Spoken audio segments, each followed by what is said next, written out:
3, 2, 1. Welcome to the David the Dog Trainer podcast. We're on episode 83. What are we at? 4. Are you sure? I'm pretty sure this time. Are we sure it's 84? Yeah, the last one we did was with 83 was Sage's Way. Yeah, Sage's Way. I think you're right. Yep, I think we're on 84. Slick. Well, we're at 84 podcast episodes. Here we are. Been out of town for about 7 or 8 days. Just got back on Monday morning at 4 a.m. and jumped into a very busy day of lessons. We're kind of in crunch time right now because I'm back for like 2.5 weeks and then we leave for another like 5 days. So Really? yeah. Jeez. I know. So it's like it's funny. In my brain, like I programmed myself, I was like, as soon as I got back Monday, I was like, crunch time, no days off. Yeah. Working full, 10-hour days like every day. Oh, boy. Like we're getting everything done. Yeah.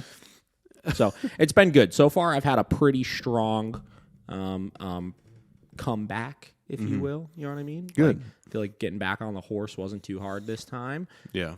So Did you feel rested and recharged? I would say that I do. Yeah. We've been intentionally like going to bed like very early also the last couple days. Just I want to feel good. Yeah. I've kept the alcohol consumption since we've been home has been very, very low. Yeah. Almost zero. This is a crunch time, man. Like 2 weeks. We got to crank it out. Then we'll go spend a couple days on the old Nantucket. Oh. And then we'll be back. That'll be fun. Little Labor Day Nantucket, Oh, okay. Yeah, that'll be nice. It's the year of it's the island life year is the conclusion I've come to. Pretty much. Seeing all the islands this year. Yeah, 2.5 weeks. I think you're going to have some really nice weather out there, too. I'm so excited, dude. We kind of been checking the forecast and stuff. It's going to be like low 70s. Oh, yeah. That like when you're chilling on the beach at night, you put a little light sweatshirt on, a little better than that 105 Key West temperature I just got back from. Yeah, you're melting down there. So here we are. What's back. new, Josh? Nothing quite as exciting for you, but just took a bunch of headshots for My Place group. Mm-hmm. Got to meet all the higher ups in their business. Yeah, it's so weird when I take all these photos for like the VP of operations and the CFO and I'm like, wow, and then I really get to see the depth of these companies, Yes, and I'm just like, wow. It makes me just want to pick their brain so much, like how did you make it from this to this, Yeah. You should start trying to do that if you haven't already. That was one of my favorite things. I did a lot of, I haven't really done as much. This is something I need to do more of as well, actually. But when I first started Heights, we had a couple clients that were, we'll call them higher ups. Yeah. Like they were Yeah. influential, successful people, Yeah. right? And there were a couple people in particular that I can think of that I remember reaching out to and be like, yo, like, can we just like meet for 15 minutes for coffee or whatever? Yeah. I just want to pick your brain. And there were a couple people in particular that were so generous with their time, and sat there and just talked to me and learned a lot from that kind of stuff. Yeah. It's important, I think, to branch outside of your industry of expertise. And, they say like, when you find like mentors or whatever it may be, like you got to have people that are above you. You know what I mean? You got to have people that are doing bigger things than what you're doing. Yeah. And not just like a little bit more, but like massively more, you know? Exactly. Helps you put things in perspective better, build a better framework for yourself and your life and create better target goals and stuff. Yeah. So essential. Yeah, for sure. So, but yeah, I got to do that. And then tomorrow I'm actually going to the Mariners Watch. Oh, yeah? Yeah, that building. That's Where's that at? It's I've heard of that. Yeah, it's like like Hingetown, like Saucy Brew Works. Yep. Yeah, and it's like maybe like a couple of buildings down. Oh, yeah. I think I know what you're talking about. Yeah, and it's like that kind of that little high rise one. Yep. Not the black and white one, but the other one. So nice. Yeah. So that it'll be fun. It's just been like I told you a couple episodes ago, like way out of my wheelhouse, my usual thing of like doing food and stuff. But it's been a great learning experience, and it's been fun to get back into I guess real estate work and stuff. So let me ask you this. So you said, I remember sometime around when we started the podcast, right? You were really shifting to food/product photography, and you were like, like before you used to do like a little bit of everything, right? And like that, you were like kind of niching into a particular thing, and now you're kind of branching to some outside things again, but it doesn't feel. It's not the same, obviously. You know what I mean? It's not like, oh, I'm scrambling to do all of these other things. What's your mentality in this shift again? And how are you, how are you either shifting your goal of what you want to keep doing, right? Or how are you fitting this into this is going to continue to help the food and product photography scene? Does that make sense? That question? Yeah, no, no, it makes sense. I mean, the ultimate eye on the prize is still, the food and product photography, obviously, but I think I don't want to say I felt, like a little bored of it or whatever. I wouldn't say that, but it's been nice, like a refresh, kind of a feeling to just go and learn some new stuff. But I'm still definitely heavily working on that as my main goal of the food product photography. I guess now it wasn't a scramble. It was more like an opportunity that I couldn't pass up kind of thing. Sure. It just kind of aligned itself with right now, like all my clients are kind of up to date in the food stuff. So I've just had a little extra time in the next couple months to be able to kind of pursue a different thing. As well as reaching out to new clients for the product side. So actually, I guess food is kind of maybe going to take a back seat for a little bit. But I have reached out to like 3 or 4 different products, like local businesses and stuff. So I guess it's just me trying to... I don't know. I feel like I'm tangenting a million things here, but Welcome to my world. Yeah. I feel like... I just kind of needed to challenge myself a little bit. I like that. Without making it my main focus. Yeah, I think there's something to like even like equating this to the dog training world, right? Like we have our niche of what we do, right? Behavioral modification, stuff like that. Yeah. But there are still times we get clients that come in that have these specific other goals on top of the behavioral stuff. Yeah. That maybe isn't something we do every single day that we could still help them with. And I think it's important to sharpen those outside tools. To just make sure you're keeping yourself well-rounded, right? Yeah, exactly. And maybe that's, keeping yourself educated as far as what people are doing in these outside worlds, right? Figuring out how maybe all of it can mesh together a little bit, and that umbrella can go from just product and food to like general, like not everyday photo needs, obviously, but general professional business photography or something like that. You know what I mean? Because technically you get into like the type of real estate photography you're doing right now. Like that is, it is like you are working for a company, not an individual. Yeah. You know what I mean? So I think developing these professional relationships and stuff like that will just continue to get you more connected with whatever types of smaller niches you want to. So I could totally see how this all spins together for sure. Exactly. Yeah. I think that's cool actually. Yeah. As opposed to like you're doing this and then it's like, oh, Sally needs her fucking senior photos done, right? So we're gonna go do those and this. It's like, no, you're working with businesses right now. You know what I mean? And whether those business needs are a restaurant, whether they're a product company, right? Whether it's a real estate company, like you are a business photographer. Yeah. You know what I mean?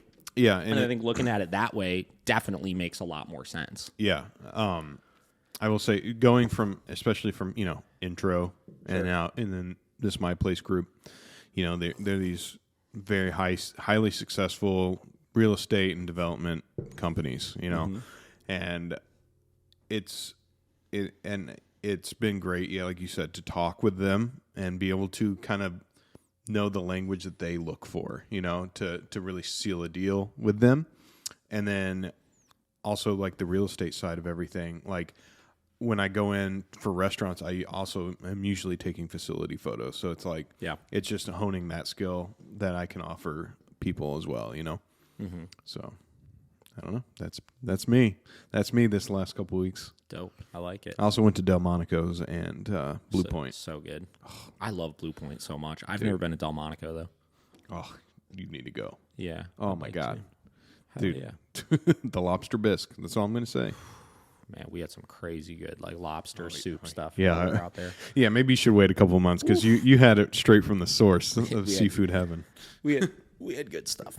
All right. Well, listen, so we're making up this week. We're going to do 2 episodes this week. Today is going to kind of be our ease back in episode. It's not going to be super crazy. You know, it came to my attention the other day that we don't do enough Q. Like Paige told me this yesterday, I think. She said, you know, we get a lot of questions and you like type out, you know, you send answers back to people in the comments and stuff like that, but you're not doing like the in-depth answers like you used to. And I was like, you're right. It's true. She's right. She is. So I pulled up a handful of questions. We're going to get into a little Q&A today, obviously. Cool. Got, you know, a decent amount of them, obviously, that we can kind of burn into. Mm-hmm. There's been a lot of stuff going on in the dog world over the last couple of weeks, man. And, you know, I think our next episode we do this week is going to be, it's going to be the juicy episode. You know what I mean? It's going to be the, you know, just like, it's going to be another one of those like real talk episodes. Cause like just kind of briefly giving you guys a glimpse into some of the things that have been going on lately. So obviously the whole freaking, the like abuse videos in the dog world have been running rampant lately. Like it's pretty insane, actually. Yeah. Right. Like, so there was one recently. I don't remember exactly where they were from, but like a training company, a Cypress Arrow or something like that. I think was the name of it. I don't remember exactly where they were from. 2 videos came out of them. Freaking ridiculous. Just absurd.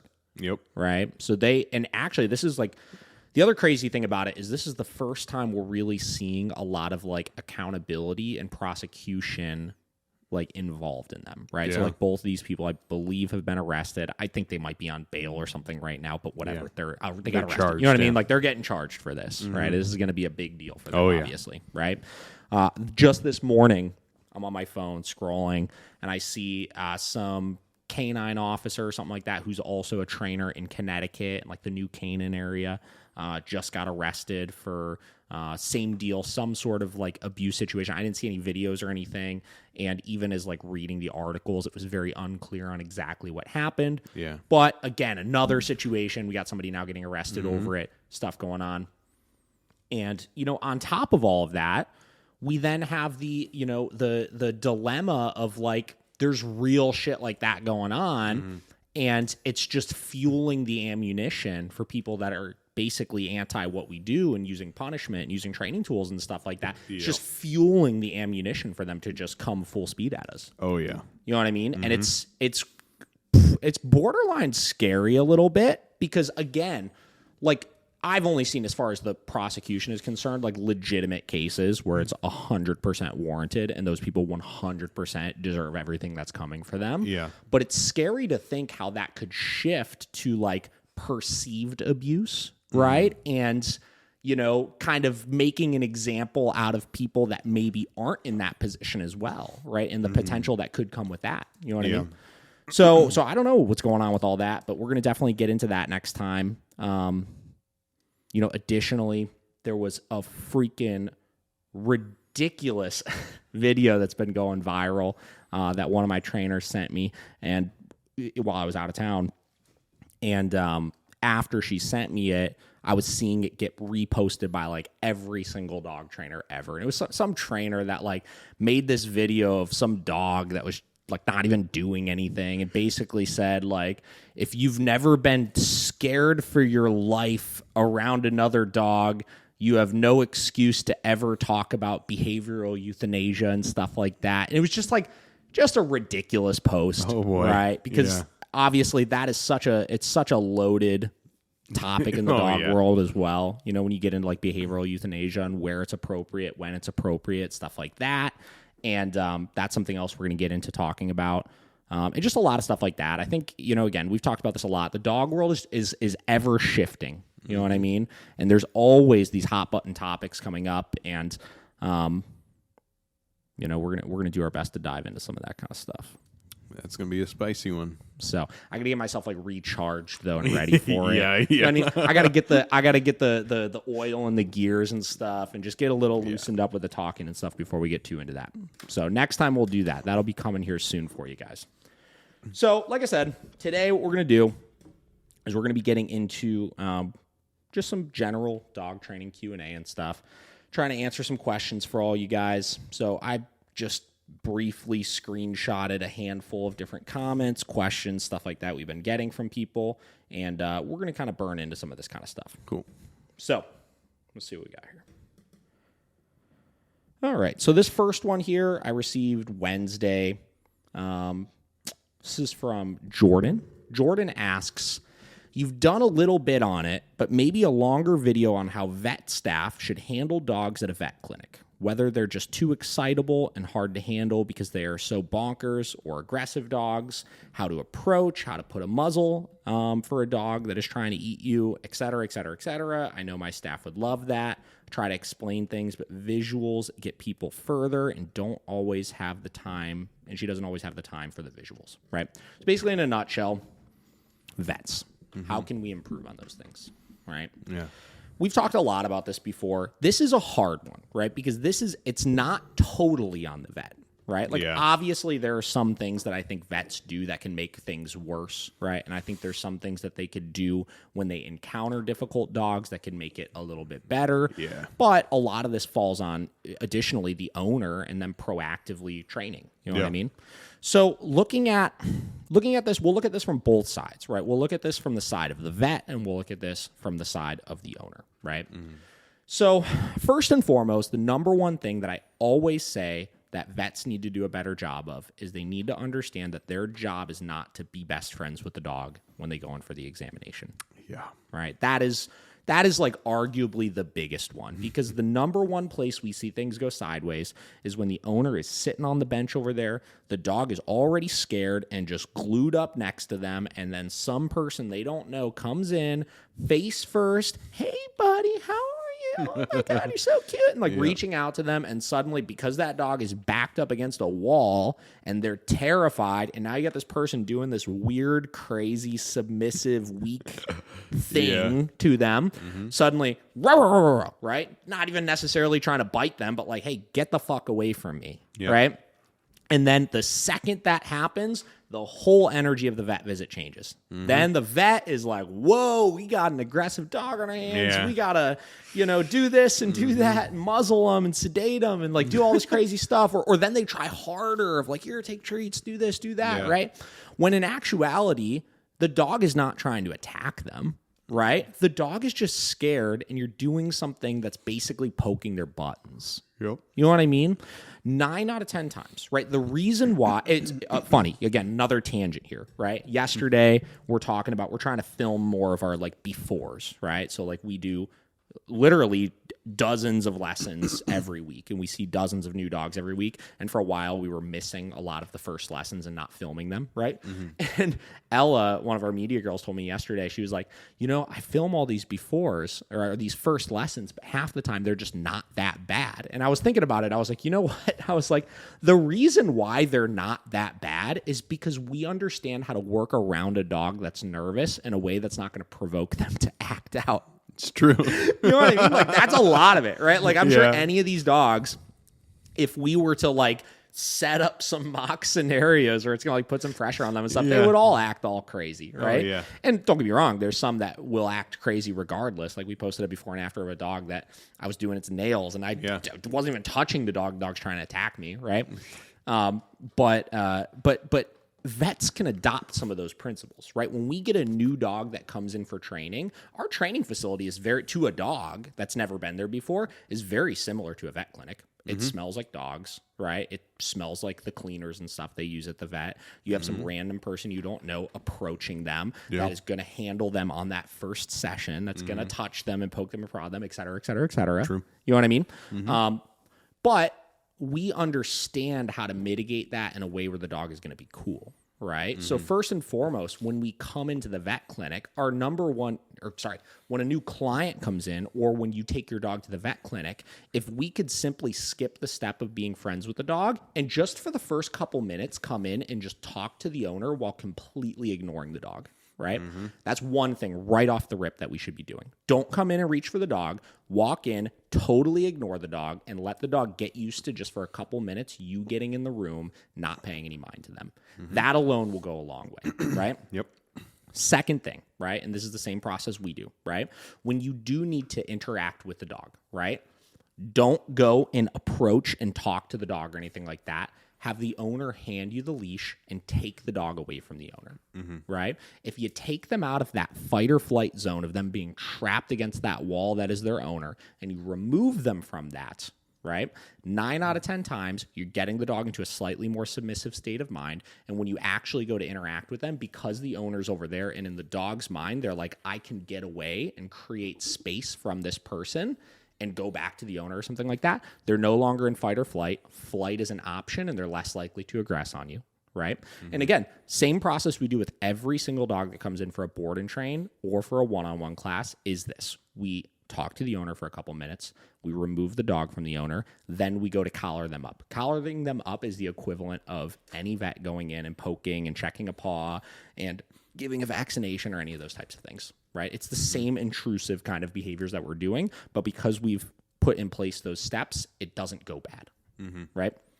So that's the biggest thing that you could do, right? The second biggest thing you could do if you're working in a vet clinic is seek to understand aggression better, right? Now, the reason for that is not because I want you working with aggressive dogs. And if I think that if a dog comes in and is actually a bite risk, that you should need to handle that dog or anything like that. That's not why I say that.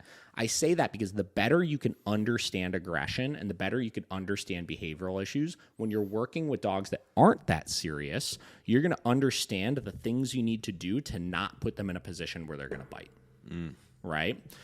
Or make them less likely to bite, right?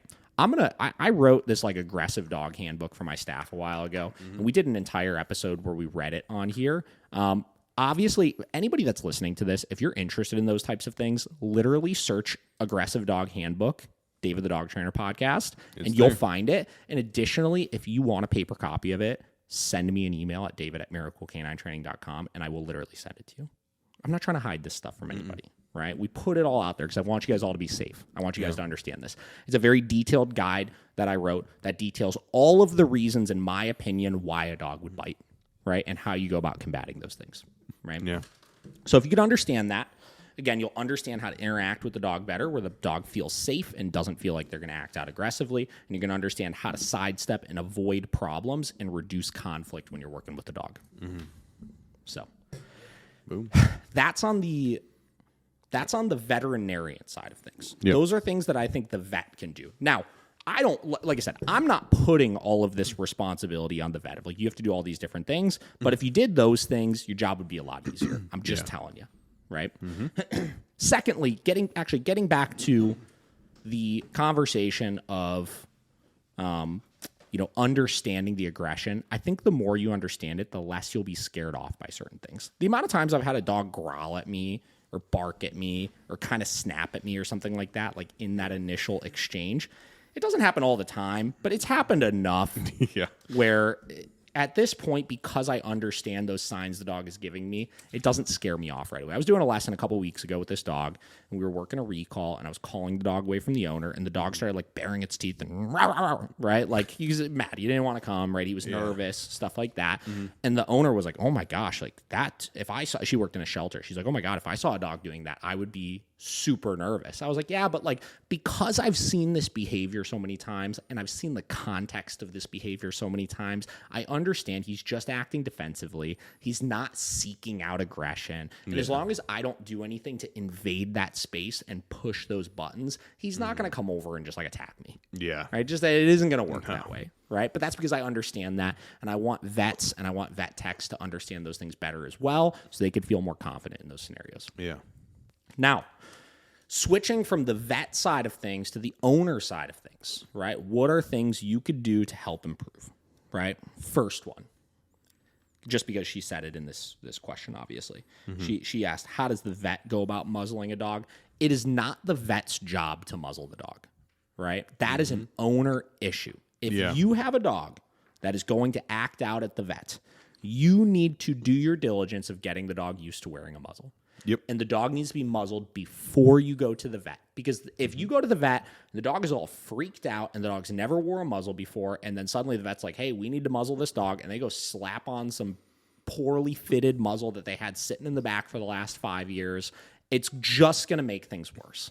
That's it, right? It's not going to help. Yeah. Right? So I don't care if your dog is a man-eater or if your dog just gets a little grumpy at the vet. Muzzle condition your dog, and everybody will feel more safe and secure. Yep. I muzzle Deli and Vinny every time I go to the vet, right? We're able to get our exams done. We'd probably be fine if we didn't do it, but I muzzle them at the vet so that everybody feels more safe while they're handling them. Yep. That's it. It's okay. It doesn't mean your dog's a bad dog. It doesn't mean your dog is an aggressive monster. It just means that you're putting in place proactive measures to help somebody who isn't quite as experienced with your dog feel safe handling them. That's it. And how much better, like, the whole mood starting off. The whole mood. You know? Everything starts off better, right? So that's one thing owners can do, right? Now, getting your dog used to wearing that muzzle frequently, put it on them for 15 minutes a day. Do it for a week. The first time you do it, the dog's going to fight it and hate it. It's okay. If you want to try to feed a couple treats through it, that's fine, but they got to realize it's not coming off. Yep. Right? 15 minutes a day. Do that. You'll be in the clear. Make sure it's sized up properly, fit it up nice and snug so they can't get it off, and just let them work through it. Pretty much as simple as that. Now, we pretty exclusively use Baskerville muzzles. I think that they're the least intrusive. I think that they're the most secure for the type of muzzle that it is, and they're very, very challenging for dogs to get them off. If they're sized properly, it's almost impossible for them to get that off. So that's one thing owners can do. Second thing owners can do is they can work through handling issues on their own. Every time we post videos of nail trims, and every time we post videos of handling things, simulated vet visits, everybody gets their fucking panties in a tizzy because they're like, oh my God, why don't you just give treats to the dog and just work them through it and this and that? The reason why we don't is because we have to prep the dog for tolerating things that they don't necessarily like, because the vet, in particular, is the case in point example of where you're going to need it. Yeah. And if your dog is scared at the vet, you have to be able to work through this kind of stuff. Yeah. You have to. It is non-optional. Yeah. Non-optional. So work through things like that. You go watch some of our videos on doing it. You got to start getting the dog used to having things done in a way that they don't necessarily like. That's the second thing that you could do. Third thing you could do is you could take your training to a higher level. Why do dogs act so defensively at the vet in the first place? Well, in most cases, it's because they're not being given direction of what to expect or what to do when they're there in the first place. When you go to the vet, if your dog is just free and sniffing around and barking at this person and barking at that dog, and they're wandering around the waiting room until the vet comes in and this and that, they're already in a state of mind of making decisions on their own. If we can give direction, we go in the waiting room, put them in a downstay. You got to focus on this right now, dude. We go into the actual exam room. We make them hold a downstay, and then we release them when the vet comes in to let them go and do the examination and stuff like that. We're giving direction. We're getting them out of the state of mind of making decisions on their own, and we're making it more likely that things are going to go successful. That's what's on the owner side of things. Yeah. So let's put all these pieces together. So if the vet waits just a couple minutes and talks to just the owner without acknowledging the dog when they first walk in the room, if the vet doesn't try to be best friends with the dog and just grabs the leash, takes the dog away from the owner, then starts the examination process, if the vet understands aggression a little bit better so that when the dog does inevitably snap or bark or growl or something like that, they're not scared off by it, thinking the dog is an aggressive monster. If the owner muzzle conditions the dog before they go to the vet and wears the muzzle before they go into the vet, if the owner has worked through handling things on their own to make sure the dog is tolerating things they may not necessarily love and teaching them that it's okay and nothing scary is happening, and if the owner has a well-trained dog that they can give direction to when they go to the vet before the examination starts, everything is going to be 10 million times better. And I'm shocked I remembered all those steps and was able to verbalize all of them start to finish again. Yeah. That's going to make a good clip. That is a good one. Zen. So that is, in a nutshell, David the Dog Trainer's guide to making vets better and making sure we have accountability on all sides. Love it. Oh, yeah. You know, it's really funny because I told Devin, about the TikTok, comments on a couple of those nail trim videos.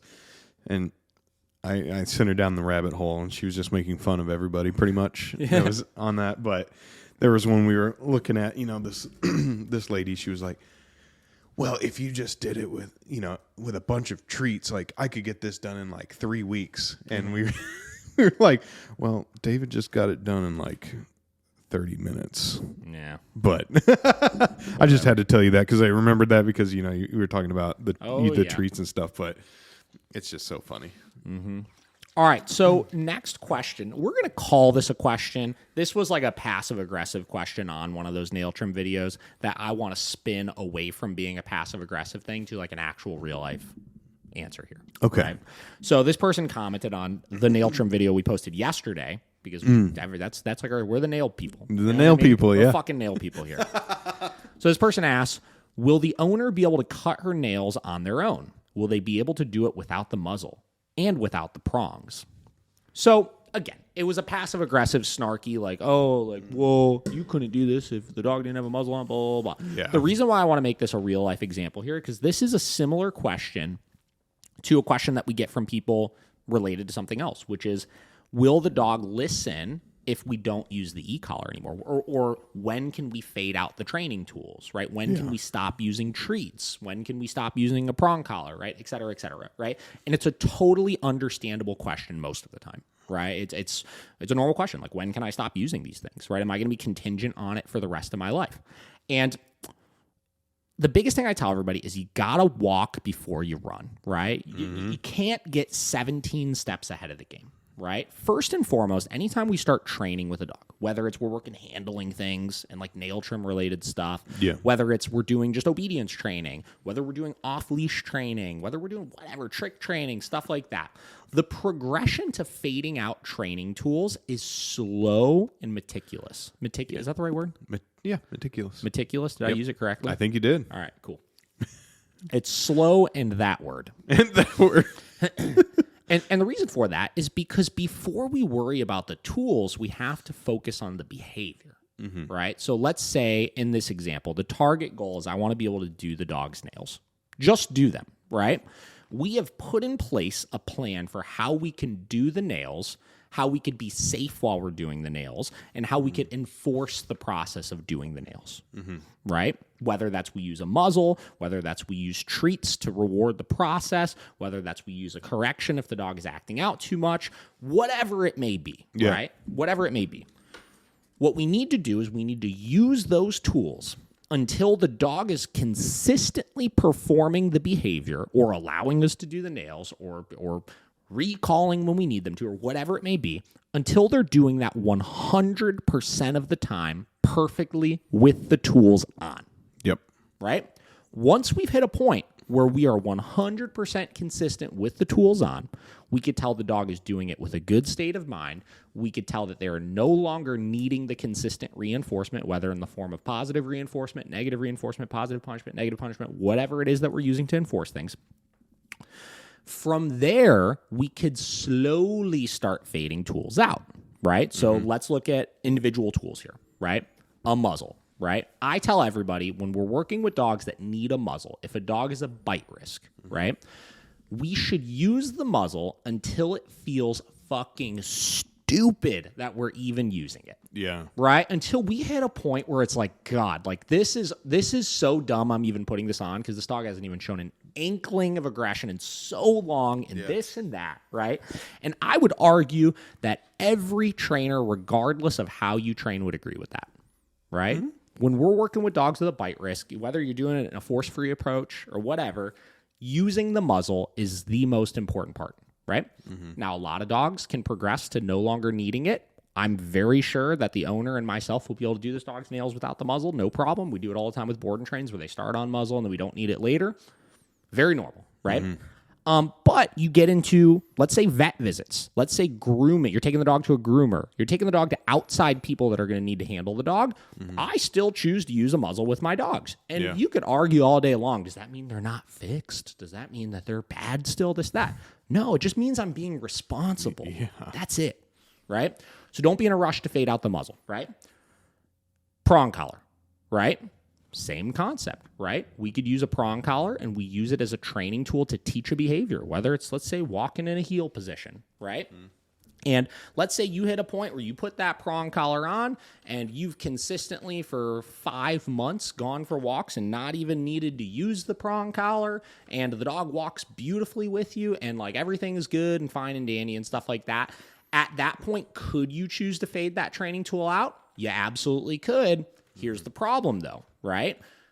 I still recommend using the training tool in that situation because let's say you go for a walk and then because the dog has been consistent for 5 months, you go another 3 months and the dog doesn't even realize the thing isn't on and walks perfectly with you. But then 3 months later, the dog pulls a little bit and they realize,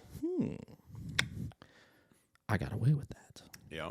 And then, 2 weeks later, they pull a little bit more. They're like, oh, I got away with that. And then suddenly you start that slippery slope back to what it was before.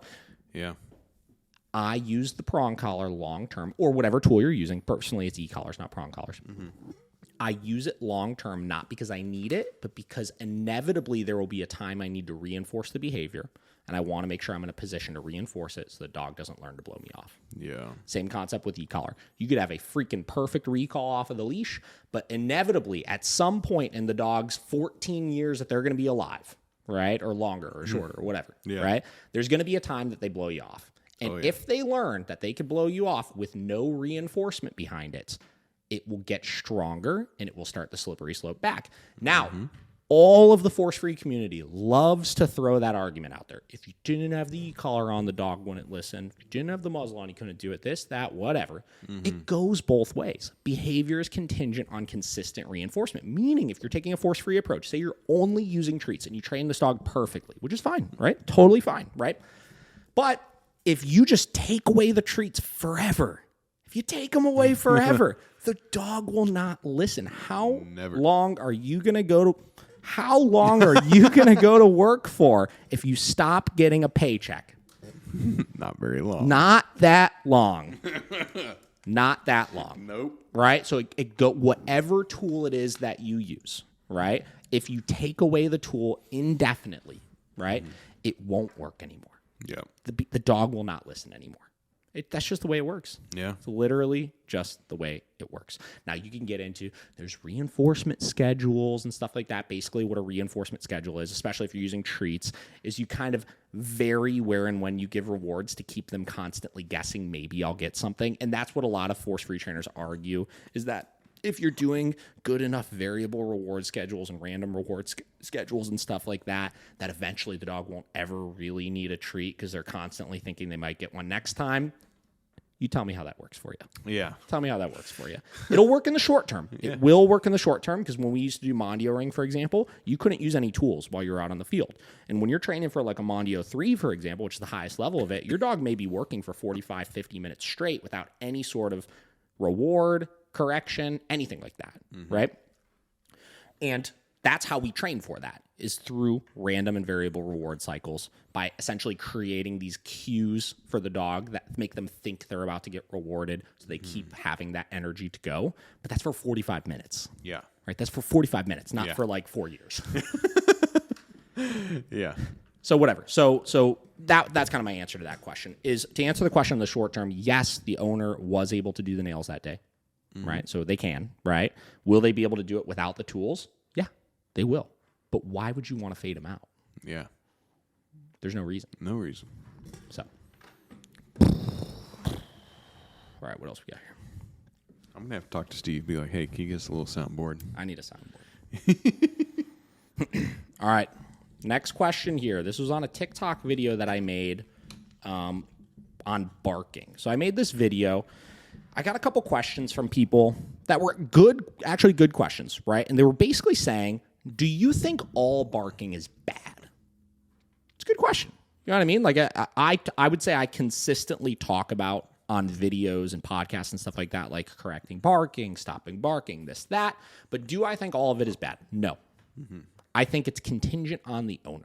Right? So basically I said there's 3 different types of barking, right?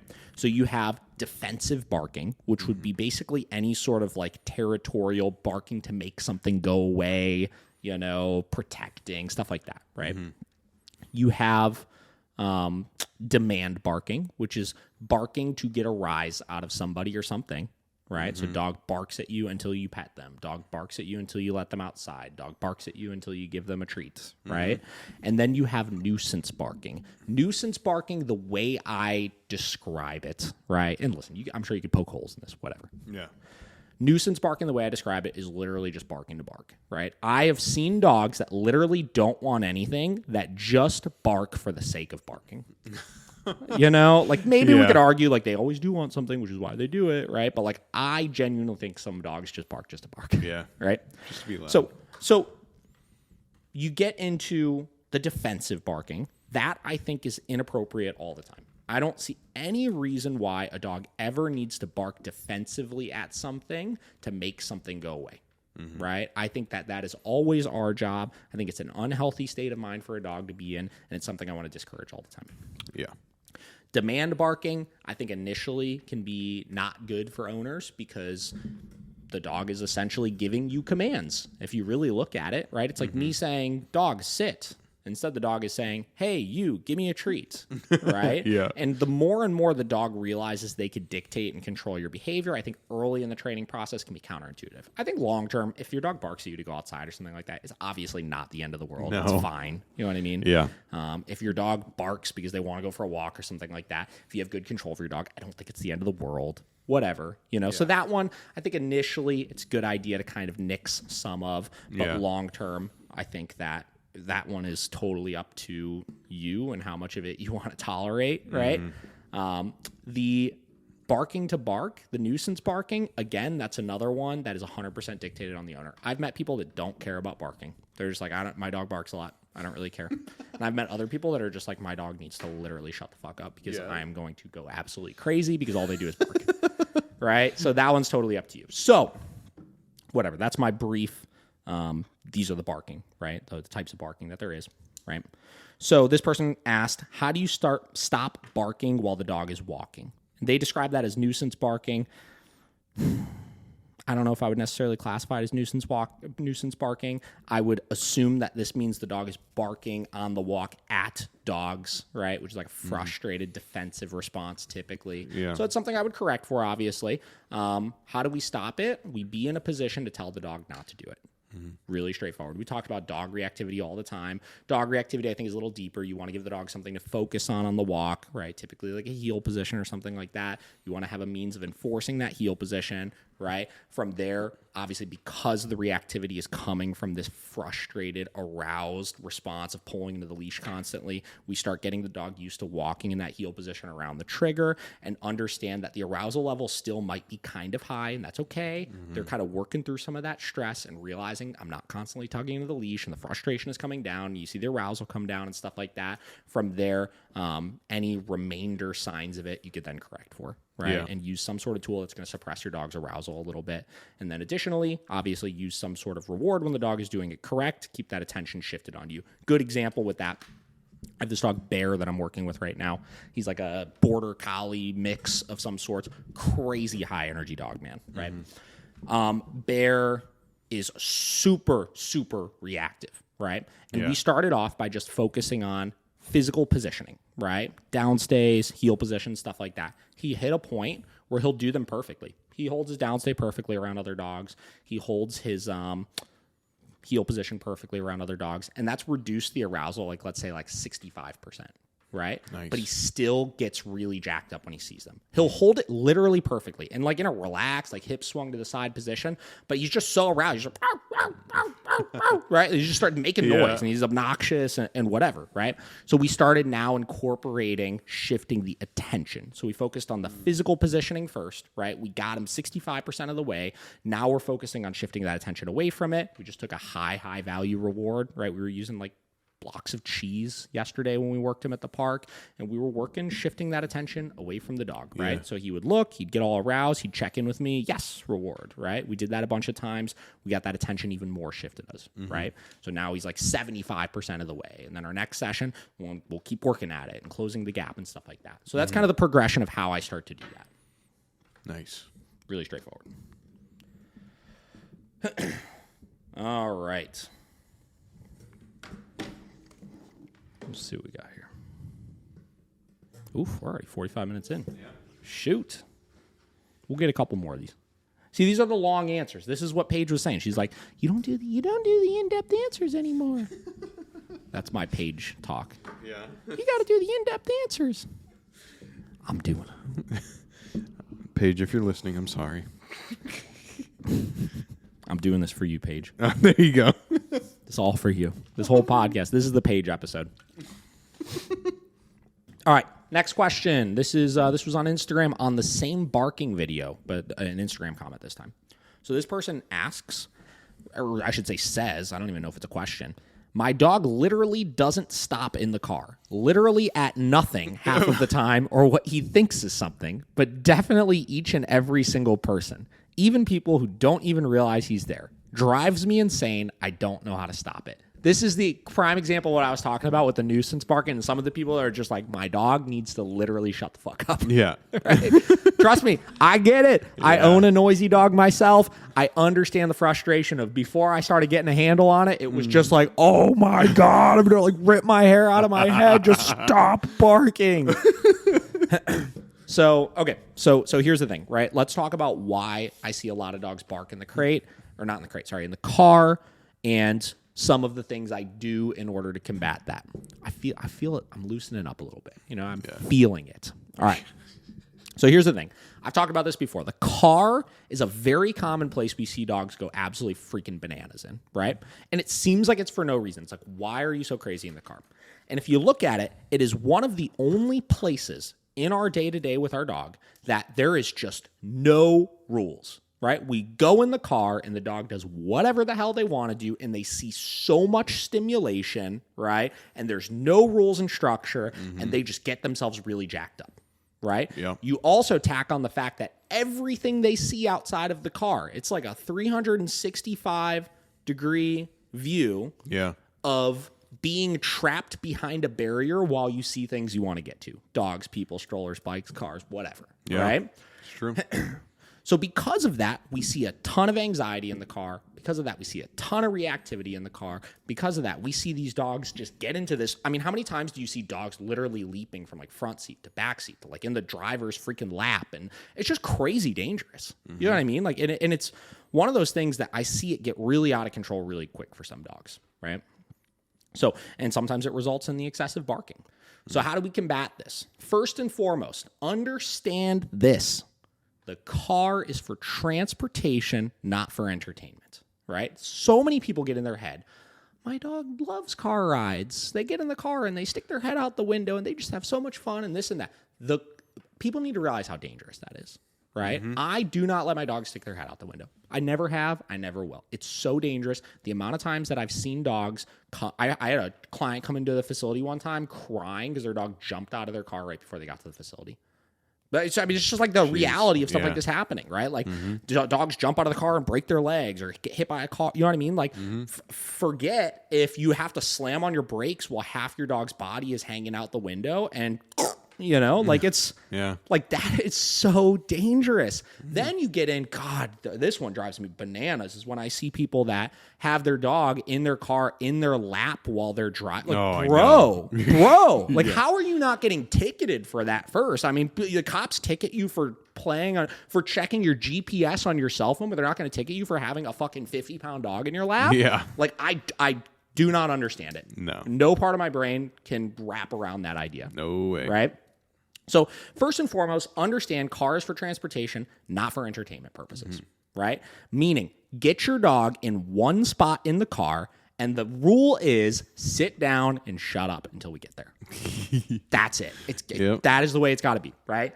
So what do? Obviously, when we're in the car, if you're driving, you can't be leash popping and doing this and doing all kinds of stuff like that. So you could either do this with two people in the car, or you could have a remote collar on your center console while you're driving. Couple rules. First and foremost, I always say start with one easy thing. One contained area, back seat. They're not allowed to step on the center console. They're not allowed to step on the side of the door, right? Correct for that. You do it? Nope. Right? Anytime they step on the center console, they step on the window. Nope. That alone solves 99% of issues in the car. 99% of issues in the car, right? From there, once you've established that, get your dog into a stationary position. Sit her down. Correct them if they get up. Keep them in one spot. Keep them in a stationary position. make sure there's accountability behind doing it, your problems will literally go away. It will be as easy as that. It will take you one car ride to get it under control. Dang.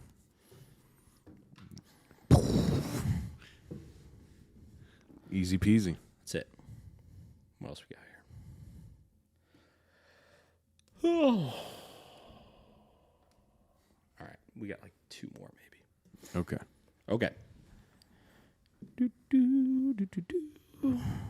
All right, this is kind of another question / statement, right? So I had somebody reach out to me July 12th, right, on Instagram. Okay. Reached out. I'll read the whole message. It said, "Hi, mate. Hi, Hey, mate. Hi, mate. Love the YouTube videos. Learned a lot from your videos. Just have a question. I use the Mini Educator. I have an American Bully, nicely tuned in with his recall, etc. However, sometimes he does seem quite sensitive. To the point in low distractions, he will squint a bit on even a level 2.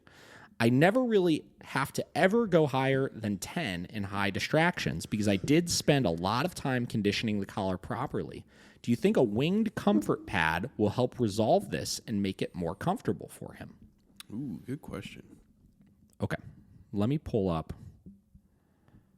the actual thing. So I replied back.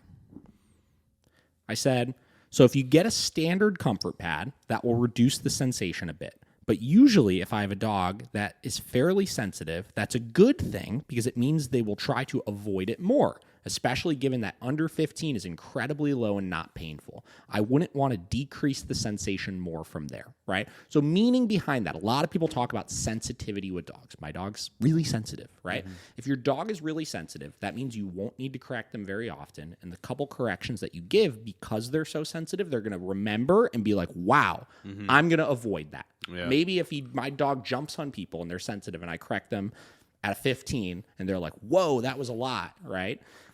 They'll be like, okay, cool. Well, I just don't jump anymore because I definitely want to avoid that, as opposed to the dog that has a really high kind of pain threshold and you got to use 100 for it or whatever. Yeah. Right? So said that initially. There we go. Yeah. And then the follow-up question to that is really what I got to here. He said, "Thanks for the advice. We'll let you know how I get on. Was just concerned I was borderline correcting him for behaviors instead of communicating, if you know what I mean." So this was the kicker. So I said, "Totally get it, and a good talking point at that. I think a lot of trainers overcomplicate the e-collar. In the end of the day, whether you're using negative reinforcement or positive punishment," and I put in parentheses, "continuous pressure communication or a single tap correction, the e-collar is working because the dog doesn't like it.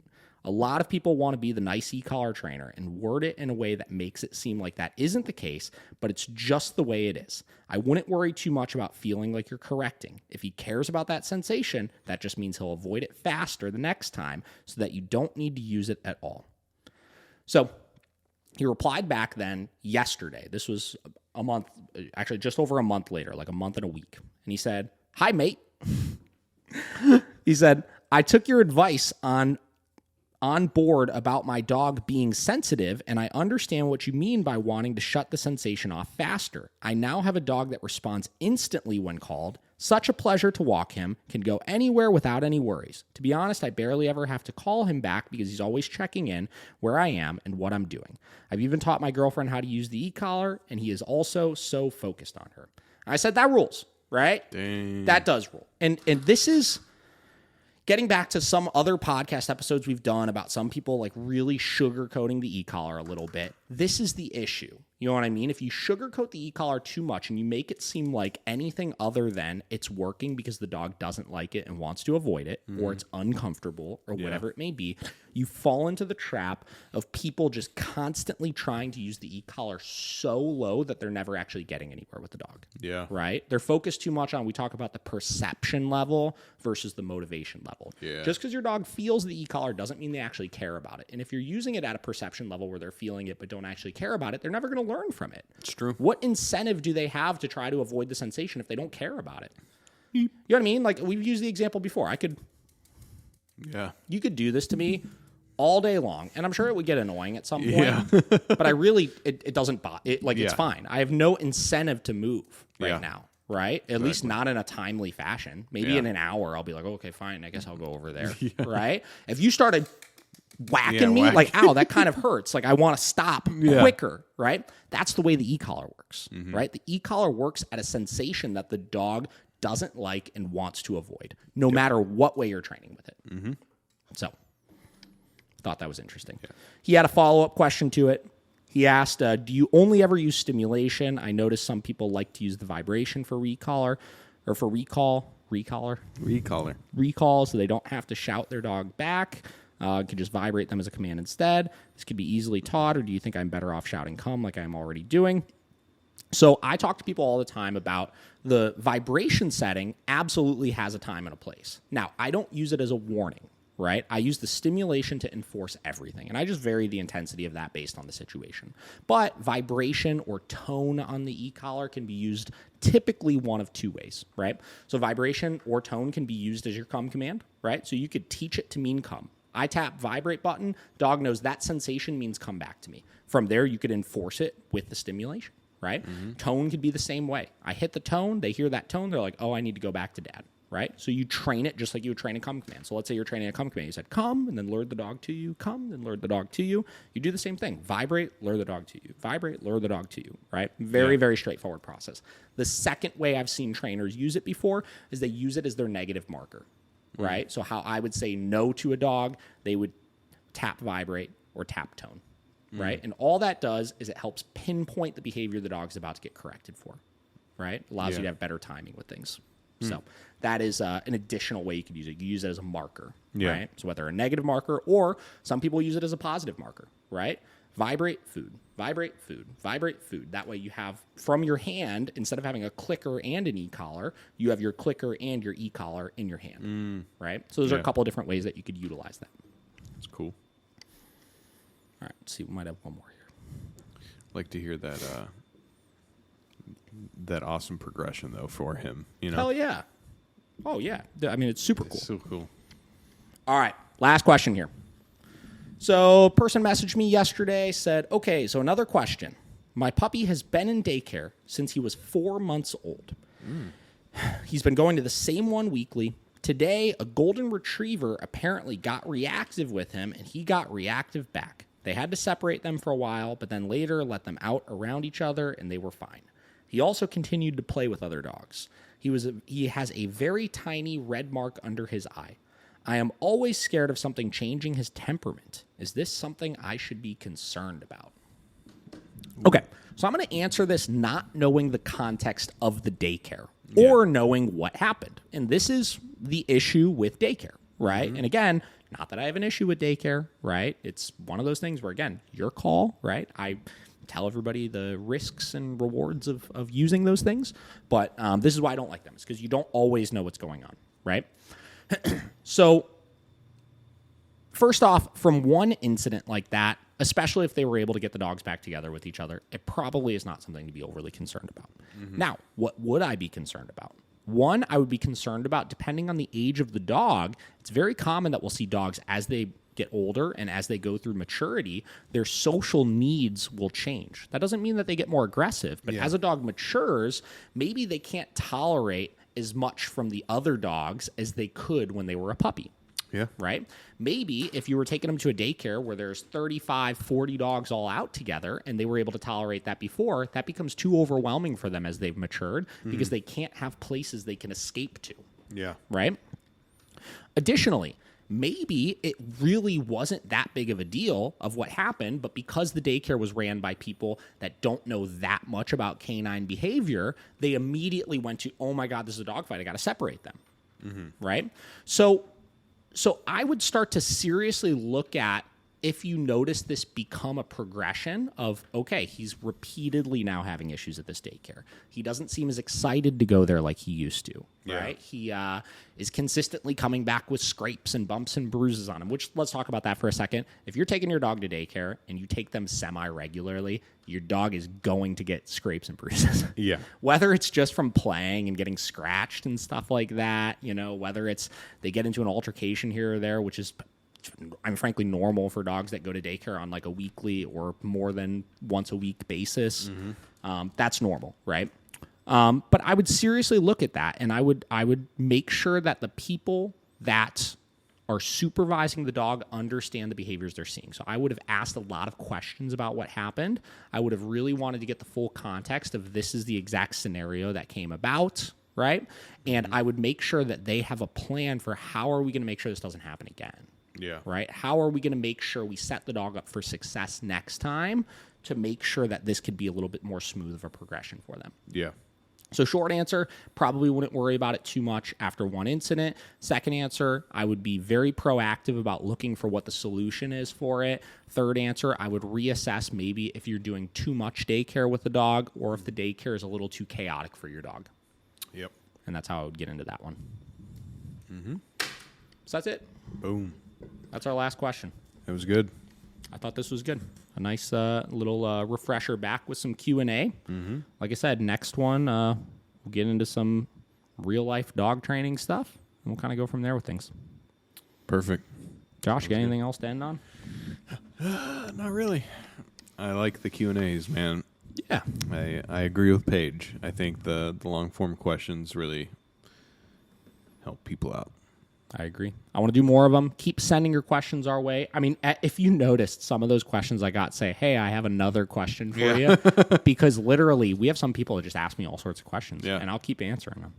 So keep sending them if you have any questions. There you go. Additionally, going to continue to plug, if you guys are ever looking for virtual consults, things like that, we do a lot of them. You could head to miracleCanineTraining.com and you could read about how to get enrolled in those. Shoot me an email, david@miracleCanineTraining.com, and we'll keep kind of plugging that. I haven't done that in a while. So if not, we'll catch you guys on the next one. Yep. Take it easy. See you.